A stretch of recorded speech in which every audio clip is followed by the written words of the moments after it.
kayo. Sige na, tay, kain na kayo. Ayaw mo, ha? Tay, sige na! Ang kulit mo ah! Sabi na nga ayaw kong kumain eh! Ayoko na! Nakakapagod kayong alagaan!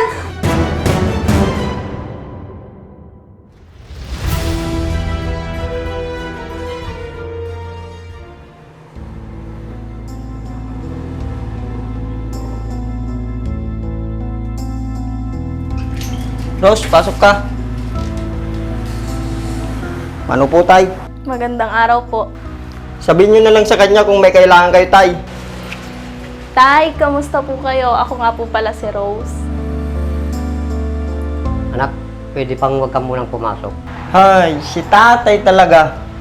Rose, yun ang kwarto mo. Dali mo na yung gamit mo, magpahinga ka muna.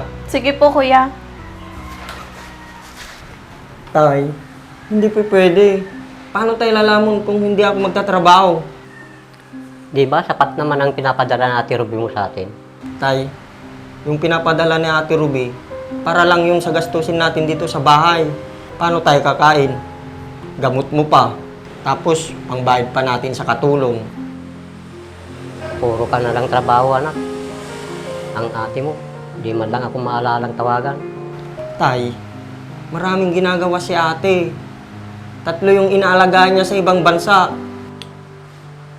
Buti nga ibang tao na aalagaan niya. Ako na tatay niya, di man lang niya maalagaan. Si tatay naman. Huwag ka nang malungkot. Mamaya, tatawagan ko si ate para magkausap kayo. Gusto ko lang kayong makakwentuhan. Lagi na lang kasi ako mag-isa dito sa bahay. Puro na lang kasambahay ang kasama ko. Hayaan mo, tay. Sa day off ko, papasyal ko kayo. Talaga ba, anak? Pangako mo yan, ha? Oo, tay. Sige, tay. Papasok na ako. Baka malit pa ako. Sige, anak. Mag-ingat ka.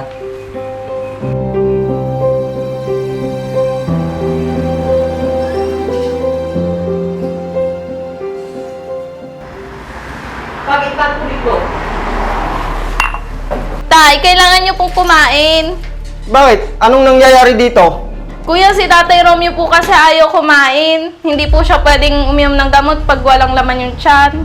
Bakit ba? Marunong ka pa sa akin. Tay, bakit ayaw nyo na naman kumain? Paano kayo lalakas niyan kung hindi kayo kakain? Hindi ko gusto yung mga niluluto ni Rose. Kasi, puro na lang walang lasa. Tay, akong nagsabi kay Rose na ganyan lang yung kakainin nyo. Dahil bawal sa inyong maaalat. Eh, paano ko gaganahan kumain kung puro ganyan papakain niya sa atin? Tay, ang dami nyo pang iinuming gamot. Dapat kumain kayo kahit konti. Kakain ako kung ikaw ang magluluto. Si tatay naman. Alam mo namang may pasok ako. Ay, basta. Ayaw kong kumain. Sige Rose, iligpit mo na yan. At kakausapin ko lang si tatay. Sige po, kuya.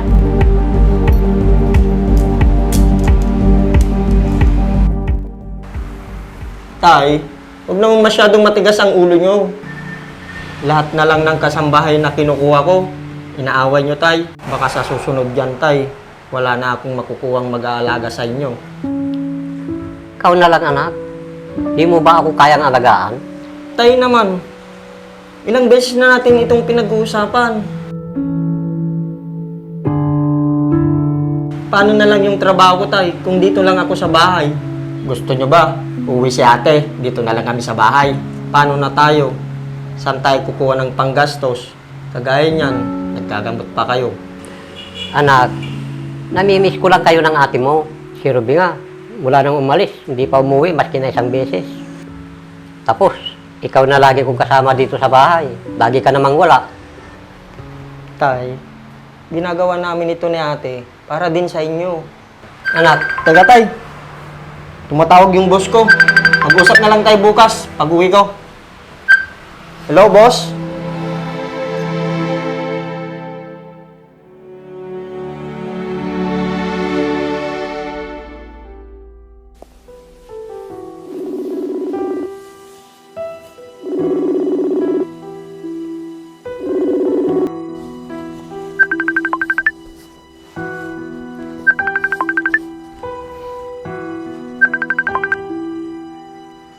Hello?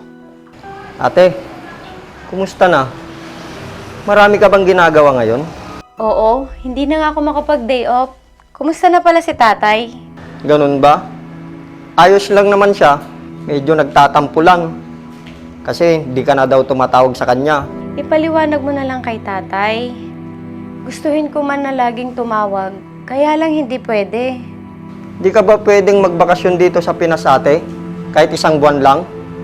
Naku, mukhang malabo yan. Imbis na ipamasahe ko pa uwi, ipapadala ko na lang sa inyo. Pero ate, kahit sa birthday lang sana ni tatay, makauwi ka.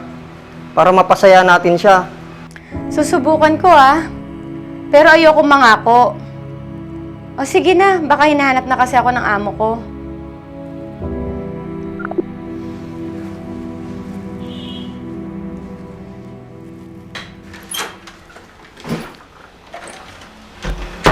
Kuya, Oh, saan ka pupunta?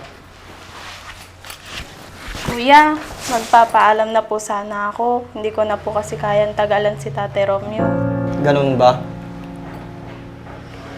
Pwede bang magantay ka pa? Hanggang makahanap ako ng kapalit mo?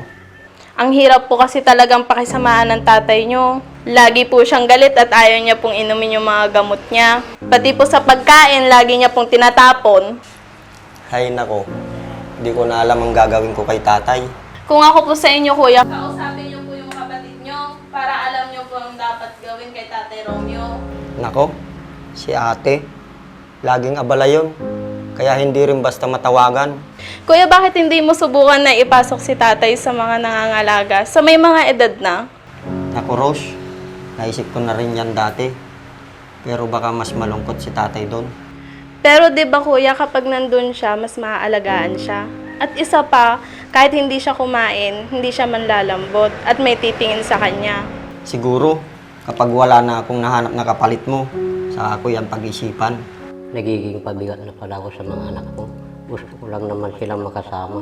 Pero mas magiging magaan siguro sa kanila kung mawawala na ako.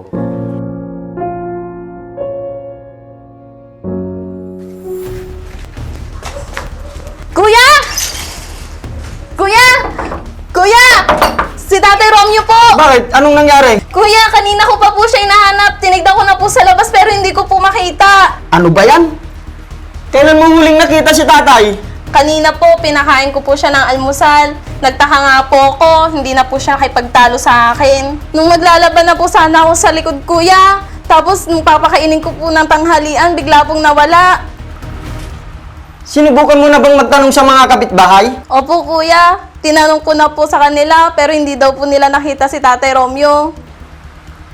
Saan naman kaya yung pupunta? Di naman siguro siya makakalayo dahil mabagal siyang maglakad. Sige po, kuya. Susubukan ko po ulit magtanong-tanong dyan sa labas at baka sakaling nakita po nila. Sige, balitaan mo ako Sana maging maayos si tatay. Tawagan ko nga si ate. Ate, si tatay. O bakit ganyan yung boses mo? May nangyari ba kay tatay? Hindi namin kasi mahanap ni Rose. Naglaba lang daw si Rose kanina.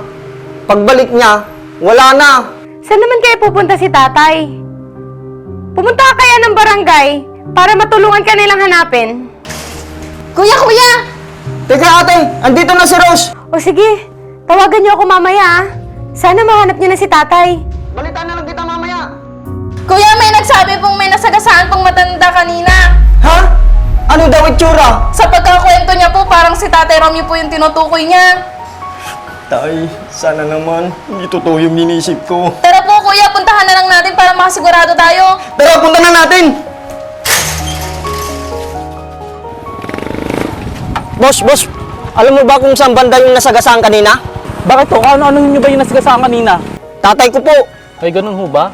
Kanina ho, nadaanan ko ho yung aksidente. Nung may hinatid akong matanda doon sa may sementeryo. Di ba taga dyan ho kayo? Oo, taga dyan lang kami. Oo, tama nga ho. Siya nga yung matanda na naisakay ko dyan kanina sa tapat ninyo. Matanda ka mo? Doon mo sa tapat ng bahay namin mo isinakay? Oo kuya, tama kayo. Pwede bang sabihin mo kung anong itsura ng matanda? Ah, siya ba yung puti yung buhok? Oo kuya, tara punta natin. Sige po, sakit po kayo.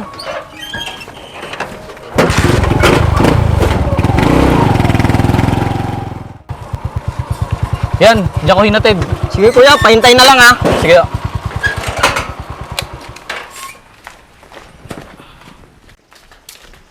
Tay,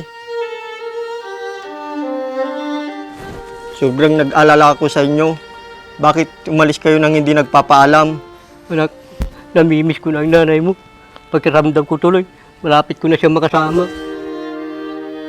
Tay, huwag kang magsalita ng ganyan.